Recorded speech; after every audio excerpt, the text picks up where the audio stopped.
In 1982, a discovery shook the foundations of crystallography when scientist Dan Shechtman observed something that was thought to be impossible: crystals with five-fold symmetry. These strange patterns, later named quasicrystals, defied the traditional rules of crystallography, which stated that crystals could only have two, three, four, or six-fold symmetry. While regular crystals have atoms arranged in perfectly repeating patterns, quasicrystals follow mathematical rules that never exactly repeat, similar to Penrose tilings.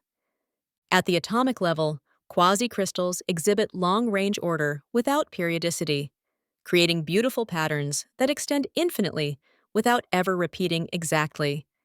Scientists have now discovered quasicrystals in various metallic alloys and even found them naturally occurring in meteorite samples.